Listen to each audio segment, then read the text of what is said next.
Hi, this is Tom from Life 4.0. First off, I wanted to welcome our new subscribers to our channel. This is a new branding for us. We had our videos under a different location in YouTube, and we just created this brand called Life 4.0 and moved all of our video content over to it. So this is our first video under that new branding, and we're really excited, and I just wanted to welcome everybody on board. So it's winter in New England, and there's lots of snow on the ground and ice on the sidewalks, and it kind of makes you long for the warm summer days of sailing and the sea breezes and all that. But for boaters in the wintertime, there's one benefit. We've got the marketing machinery of the boating industry that brings us a number of boat shows around the country, and we get to dibble and dabble in all the bits and bytes of boat gear and new boats. So my wife Karen and I were recently at the Annapolis Boat Show, and I wanted to share our experiences there with the hope that it might help you if you're planning on attending a boat show and looking possibly at some new gear for your boat or possibly a new boat.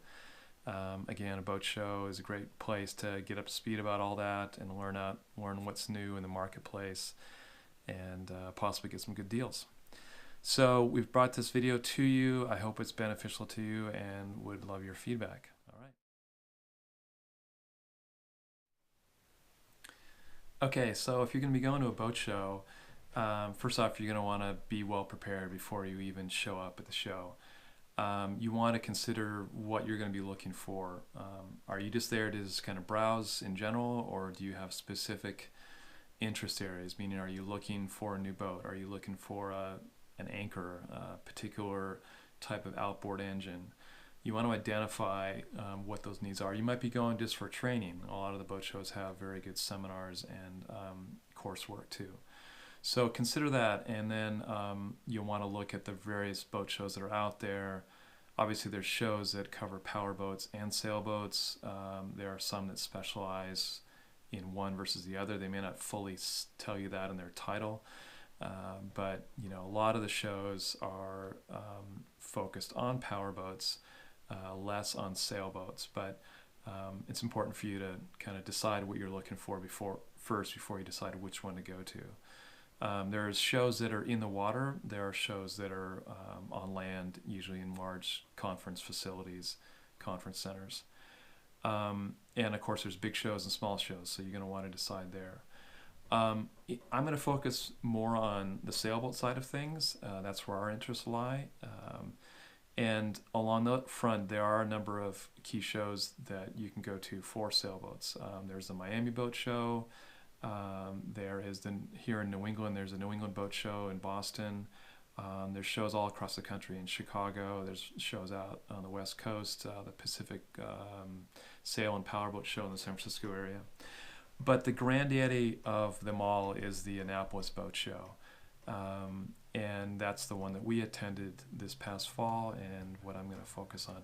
Annapolis has two shows, one in the fall and one in the spring. The fall one is really their main one. The spring is much smaller, but still, if that's the one you have a chance to go for the spring show. These shows really primarily exist, in my opinion, for the boat show manufacturers. They're the ones with the big dollars, the big inventory, and that's really where the shows cater to. And then you have lots of kind of ancillary businesses and options and offerings going beside them. They're there to often introduce new boats to the show, new models they're bringing on board, to build interest, and obviously to close deals on the boats that they're showing. So keep that in mind when you're there.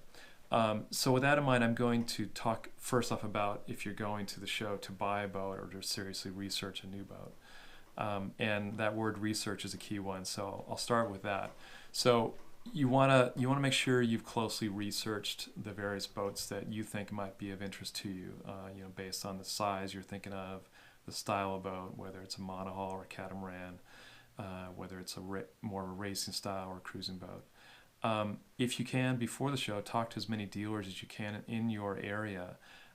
They can give you information about models that are out there, And more than likely, they're going to be at the Annapolis Boat Show, unless you're, say, on the West Coast and maybe they don't make the trip all the way back to the East Coast. But do consider that to reach out to your dealers in the area first. And of course, do as much research as you can online. There's a lot of information both at the boat manufacturers' websites as well as at different blogs and YouTube sites. And there's also lots of information in magazines and all that. So, you've got Sail Magazine that does their Best Boats edition every year. You've got Cruising World that also does their Boat of the Year competitions. And so they come up with lists of, boats that they highly recommend. Very helpful information. You should consider that closely, but also, consider that the best boat for you may not be one that, so to speak, boat experts are recommending to you. Be sure to look closely at what feels right for you, what feels like a good match for your skills and your objectives and where you're going to be sailing. So that's it. Research. Key thing ahead of time. The other thing to consider is your timing of the boat show. So a number of boat shows will have, on the first day, they'll have a VIP day. And it may cost a little bit more for a VIP ticket than a normal, say, weekend ticket. That's what we did at the Annapolis Boat Show. We went for the first day of the VIP day. And it just gives you a little bit more chance to have some one-on-one time with the dealers and the manufacturers. And it also gives you a chance to let them know how serious you are and how well researched you are. And out of that, you're going to get better service from them. It's just a little bit less crowded. You'll get a chance to spend a little more time walking through the boats and, again, have a little more personal attention time. And I think from the dealers I've talked to, really appreciate those VIP days as well. They know that they're, it's a little bit more of a hurdle. People have to pay a little bit more for the ticket price, so there's a little bit more seriousness in their objectives in buying a boat, so the dealers appreciate that. So the next thing is to make sure you walk the docks. You want to walk the docks, walk the decks, get on as many boats as you possibly can. Obviously, you won't be able to get to every boat if it's a big boat show, but you want to kind of break down a list of, here are the manufacturers, and preferably here are the models of those manufacturers that you really want to focus on. Get on board those boats, especially the VIP days when it's not as busy, but make sure you get out there. You're really kind of the star in this show. Again, these shows are primarily really paid for, funded by the boat manufacturers. I mean, sure, the boat show is putting on, but they're getting exhibit fees from the boat manufacturers. And so the boat manufacturers are really looking for people like you who are looking at buying a boat. So take advantage of that attention that they're kind of bequeathing upon you, and ask as many questions as you can, and make sure that you get out there and see as many boats and walk all through the boats as you can. Interiors, exteriors, ask a lot of questions, pull on things, open lockers up, get a sense of whether that style of boat is the right one for you. While you're there, you're going to be inundated with dealers. At the large boat stands with Beneteau, Jeanneau, Hansei, Dufour, they're going to have dealers from all over their network there. And so, you likely might have already had an association with a dealer before you get to the show, which actually is a very good thing, by the way. If you make contact with your local dealer ahead of time, they might even be able to get you into the show for free. But regardless, they can arrange special things for you, special timings for you to for them to show you the boat, but also for you to perhaps meet with the designer of the boat, which was a chance we had, and other key people from the manufacturer. So it just makes everybody's time more effective if you can arrange that ahead of time with your dealer. But anyways, you're going to be meeting lots of dealers, and look closely at kind of their style of doing business.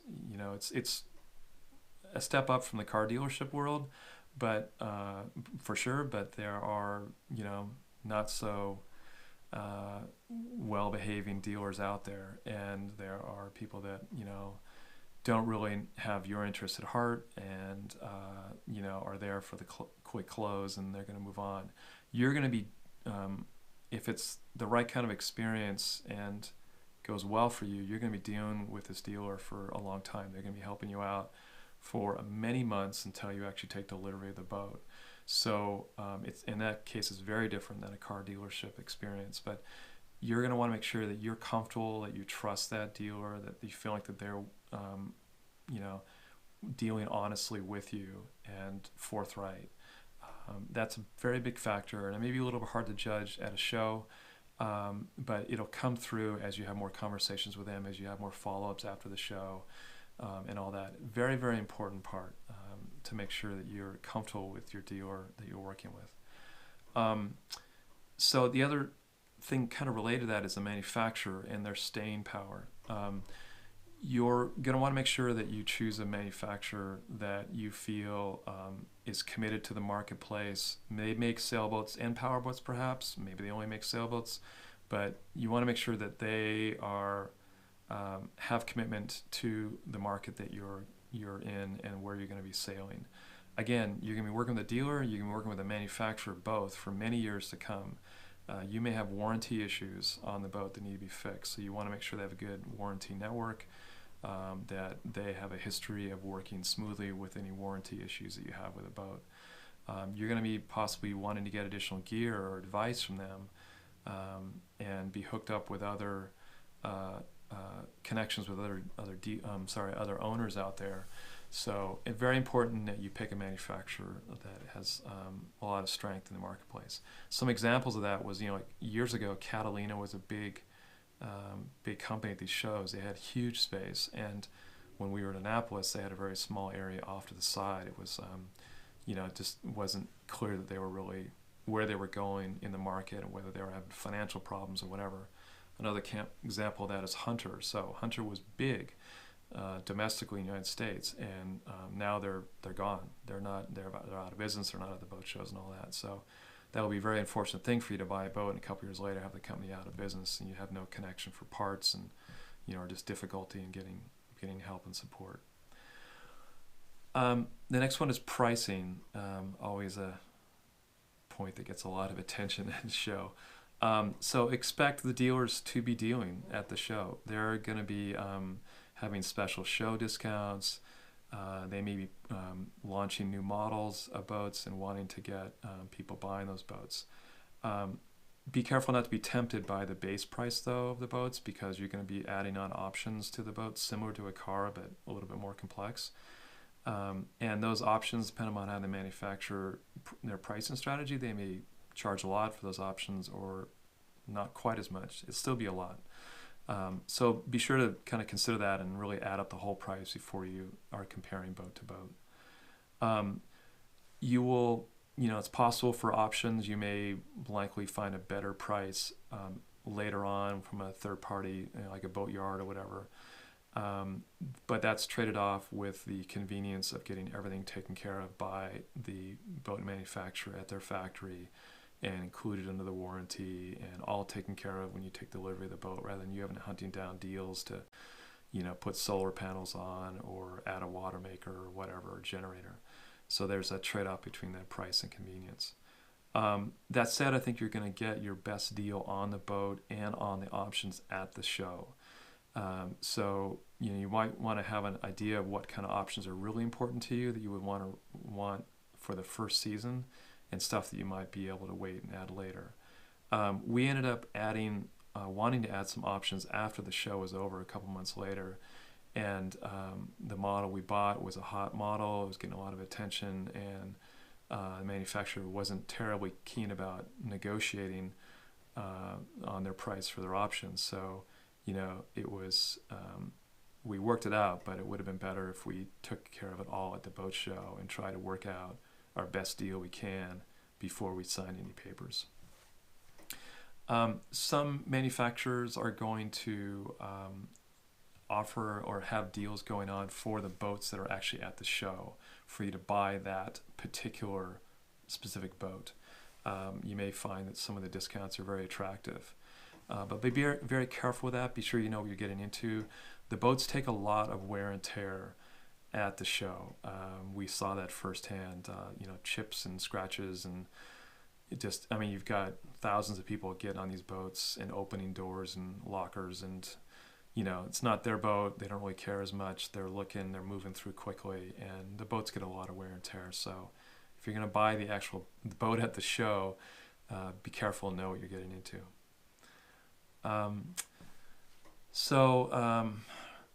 The last thing I would say is, if you do get a chance to do a test sale, definitely take the dealer up on that. It's very hard, and that's one kind of frustrating thing that I have kind of complaint against the industry is that, with everything else, when you buy a car, when you buy a house, you can kick the tires, you can open the closets, you can have an inspector go through your house and figure it all out about what it's going to be like.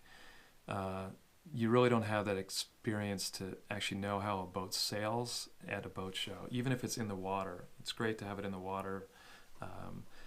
Some of the shows will allow you to have a test sail after the show is over. It didn't work out for us with our timing. We had to leave before the end of the show. But if you have a chance to do that, maybe even before the show, that's a very good option for you, and I definitely would try to make that happen. Otherwise, you're kind of trusting that what you look is and what you see is indicative of how the boat's going to perform, but you don't know that for sure. So that's the aspect of actually buying a boat at a show. Now, we talked about that there's a lot of gear, boat gear available at shows as well, so I'll cut over to that. You definitely want to take time to wander through all the tents and exhibits from all the vendors for all the boat parts. So at Annapolis, they had a number of large tents, and it was pretty impressive how much gear is available there.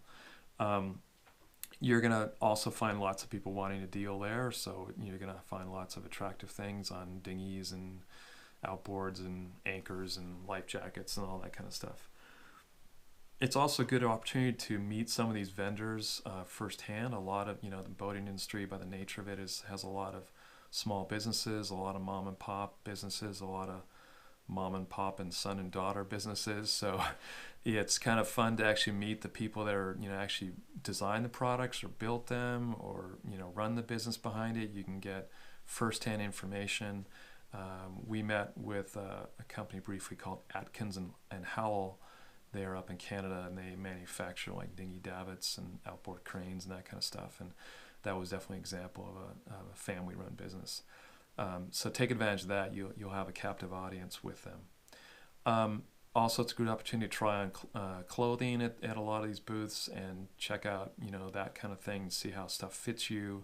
Hard thing to do when you're shopping online. So insurance, boating insurance, another thing you'll find a lot of booths for, and a good opportunity to ask questions of those insurance agents to figure out who covers what area that you might be cruising in, and get possibly some good deals there.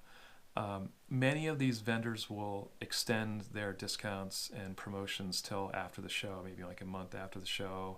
I actually called a vendor several months after the show and said, hey, I was in Annapolis and you were offering 15% off, and would you mind offering that to me again? And they actually had another boat show going on in Toronto, and with the same discount levels. So they said, yeah, we'll just kind of run it under the Toronto Boat Show discount. So, no harm in asking for that. I also mentioned briefly about the fact that there's training offered at a lot of these shows. In Annapolis, there's a lot of workshops. Some of them are free, some of them are paid. You get kind of what you pay for in those cases, but definitely look into that. There's some offshore sailing workshops, workshops on engine maintenance, other things around navigation, electronics. You can learn a lot there too. It kind of augments what you hear from the individual trade booths at the show. It's sometimes like an added perk when you're at the show. Oh, you can get a little training done. Other people go to the show specifically for those training courses, so that's something that you can consider as well. Lastly, just you're going to be on your feet walking around, so just kind of general advice there to make sure you bring water with you, and if you're out, it's an outdoor show like we were in Annapolis, it was warm. Make sure you drink lots of water. You're going to be on your feet and walking around all day. Bring a backpack for a lot of the printed material you're going to be getting. Wear comfortable shoes, boat shoes if you've got them. You'll be typically asked to take your shoes off before you climb aboard a boat, so something easy shoes you can slip on and off is helpful.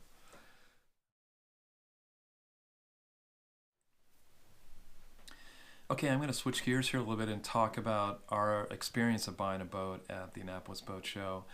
Um, my wife Karen and I did a lot of walking up and down the docks, and we had several brands that we were interested in, several models. We'd done a lot of research ahead of time. Really, for months over the summer, we were looking at different company websites and reading as much as we could. We looked at boats from Jeanneau, Beneteau, Hans, Dufour, Bavaria, Elon, Hallberg Rossi, and several others that I skip my mind which ones. We ended up really focusing on Jeanneau. Our previous boat was a Jeanneau 47 Sunkiss, and we really liked the offerings that were available with Jeanneau. We ended up purchasing the Jeanneau Sun Odyssey 440, which was a brand new model. I think we were on hull number 3 at the boat show, and is technically, even though it was in the fall of 2017, we actually bought the 2018 model. So we really liked the Jeanneau 440. It had a number of, I think, unique features to it that were interesting design improvements from traditional boat design. Probably the most noticeable when you look at the boat is the sloping decks. So the side decks slope down, and you end up walking straight in at the same level as the cockpit. So very ergonomically well designed. We met with one of the designers at the show from Jeanneau, and they were talking about how they've been thinking about this idea for a while. They were wondering why no other boat manufacturers had tried it. And it's kind of, they were saying it's kind of dead space in the boat, that sort of back corner on the stern, the quarter stern area. And, you can't really use it too well for storage. And they said, if we just drop the deck level down, you could just easily walk from the cockpit right up onto the deck and go forward and not have to climb over cockpit coamings and all that. So that was very enticing to us. Our old boat, while we loved it, it was a very traditional kind of cruiser racer design from the late 80s. And that was one thing you had to deal with, as you wanted to get out of the cockpit and onto the deck. You had to kind of swing your leg up over the cockpit coaming, and end up sometimes bumping your shin or your knees against the winch or side deck or something like that, and crouch underneath the bimini and whatever. So we made it happen, but it was kind of a hassle. So those sloping decks are a key feature and very neat. In the interior, it's kind of like I would say kind of a minimalist, about a clean interior. We really like that. It's the flow inside the boat is very nice. Back out on the outside of the boat again, so it has twin rudders, which I liked a lot. Twin helms, of course. Most modern boats, cruising boats, are coming with twin helms these days. But the twin rudder thing I thought was really great. When you're heeled over, you've got one rudder deep down in the water. Our old boat had a really deep single rudder, but still, when you're heeled over, especially on a reach and the stern is kind of coming up a bit and the bow is going down, you're suffering from a little lack of rudder wetted surface area. So even though those twin rudders are individually both smaller than the single rudder, you've got that one rudder deep down when you're heeled over, and it's great control for the boat. That's why you see a lot of the race boats with that design. A couple other things we liked about it in terms of the layout of the boat. It's kind of there's a 3 cabin layout. So there's a cabin forward and then 2 aft quarter berths. The model that we saw at the show and the model that we ended up purchasing had a design where one of those cabins was converted into a workshop, really kind of a storage area. So it wasn't completely built out, but you had access to a lot of the electronics.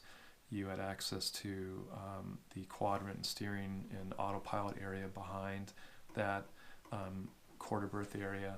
And we're actually going to have, try to get a small cushion mattress, I should say, made up for that area. So if we have, maybe an extra person on board, they could tuck in there and sleep there. It's a pretty comfortable place in those aft quarter berths to sleep while you're on passage. So that was a good option to us. We ended up storing a lot of gear in one of our quarter berths on our old boat, Thalia, and it just kind of makes sense to have a cabin that's really kind of dedicated to storage. A lot of good light and visibility down below. Great hatches and especially the side portals. They're fixed portals. They're not opening, but they're long, as you'll see in the pictures, long, skinny windows. They'll let a lot of light in, and when you're sitting down in the salon or one of the cabins, you get good visibility looking out through those windows. Back up in the cockpit, so another innovation that Jeanneau came up with this boat was around the cockpit combings. Really, again, very unique. The way the cockpit combings work, and this is an option that you pay for, but they extend out, they fold down into a large lounging area. So creating a huge amount of space when you're at anchor or whatever, or at the dock, and it kind of just extends your living area up on the cockpit area a lot. The boat also on the hull design, there's a hard chine design to it, meaning that it's got doesn't have a sort of a smooth curve on the outside hull, but it actually kind of comes down a little bit more vertical, and then there's a sharp turning point where it turns more flat. And you'll see these on race boats as well, and often they're on the sort of stern section of the boat, so that as the boat's heeling over, it kind of settles down into that chine area. It's kind of like the way one designer described to me. It's kind of like putting your shoulder down in, and kind of like it locks the boat down in there and keeps a good stability once you get over on that heel angle. What Jeanneau did with this model is they extended that hard chine all the way forward into the bow section, as you'll see, and that was they found that hard chine was helpful, but some previous models, they had some owners that were saying, wow, the bow is digging in when I'm heeled over, and so they're extending that chine forward to kind of keep good stability all the way through the boat when it's heeled over. In general, we felt a lot of confidence with the Jeanneau brand. We had our previous boat, as I said, was Jeanneau, and we felt a lot of confidence in meeting the people at the show that were from Jeanneau. And we also felt very confident in the dealer we were working with, Navy Point Yacht Sales. They're in Sackett's Harbor, New York, on Lake Ontario. And in fact, they were the ones that we traded our boat in to buy this boat. So another consideration for you there is if you're buying a boat, and you already own a boat, first off, don't own two boats at the same time. I've made that mistake once, and you don't want to do that. You want to make sure you sell your boat or trade the boat in before you buy the new boat, because it's just going to be a nightmare for you if you get too tempted and buy the shiny new thing and you got the old thing on hand as well. So just keep that in mind, that you're actually going to be, if you're doing a trade-in, you're basically doing two negotiations at one time. So know the value of your boat, make sure that your dealer is up to speed on the boat you're trading in, and if they're not comfortable with the boat, or they don't really know the design or the make or the value of it, then they're going to probably discount the value of it a lot, and you're going to be kind of out of luck there. The Navy Point is a Jeanneau dealer. They know the boats. They knew that there was a market for this kind of boat that we had, so we felt very comfortable working with them. When you're buying a boat, you need to make a decision on where you're going to take delivery of that boat. And in the case of French boats, you're going to pay for the delivery cost to get it to wherever you are. If you're in the U.S. East Coast, you're going to pay for the ocean transportation to get it there. We inquired, and we found out it was an option for us to actually take delivery of the boat in France. It's a little less transportation costs, obviously, but more importantly for us, we were very eager to sail in the Mediterranean, and this just made the decision a whole lot easier. So we went with that route. We're in the middle of kind of working out the details of that, but it is an option, and inquire about these things as you're discussing taking delivery, because in the end you're going to pay for the transportation costs, so be aware of where you're having it delivered to. So the way it works is that, like for us, we actually took some gear off of our old boat, and things that we didn't really feel like that were valuable to the new owner or would really be worth the price to them as opposed to the value to us. We took a lot of that gear off. We just completed getting the shipment started to ship over to France, so we're working with an ocean transportation company to ship that gear over there. It's in transit right now. And then we have a whole list of things that we're going to need to buy over in France for the new boat. But that's something that, you know, is an option for you. Of course, we could have bought all of our gear over in France and not only have paid a lot more money, but would have had to hunt down where to find everything that we needed. So that's something that if you're taking the delivery of a boat overseas, you want to look into shipping options to get some of your gear over there. And then, you know, there's a site where the dealer is going to work with to get the boat commissioned. So if you're taking delivery of a boat from a U.S. dealer, say like Boston, for instance, and you're working with a dealer in Boston, and the boat comes to Boston, if that dealer is associated with a marina or owns a marina, typically they're going to do the commissioning of the boat, meaning they're going to be putting all the boat together. The boat comes sometimes with a keel off, sometimes definitely with a mast down, sometimes with a lot of the furniture and fixtures inside the boat in pieces packaged up. So the commissioning is actually quite a big deal, and they, you know, take several weeks for them to put the boat all together and, you know, test it all out. And so the dealer is the one that's going to arrange that, and if you're working with a U.S. dealer, again, and if they're affiliated with a marina, then you're in good luck. Our dealer is actually going to work with a boatyard in France, and they've worked with them before and for commissioning new boats. And so, you know, again, that's where that trust factor comes into play around your relationship with your dealer. And they worked with this dealer before, so we have a lot of confidence that it's going to go smooth. And, you know, hopefully it will. But that's how that works. So they'll commission it for several weeks, check the boat out, and then actually officially hand it over to us, and then we'll be the owners of that boat. So that's how it works. And again, we're early in the process, going through a lot of logistics and planning for this experience. But overall, you know, we had a great time in Annapolis. It was a lot of fun to kind of mix and mingle with the sailing crowd there. If you go with a positive attitude, you know, be curious, ask lots of questions. If you do that, you're bound to have a good time, and that's definitely was our experience. So hope you find this helpful. Would love to get your feedback on the video. Also, any feedback for any of you who have been to a boat show recently to buy a boat or buy gear. I'd love to hear your feedback on our YouTube channel as well. There's places below to add your comments, and I do check those and reply periodically.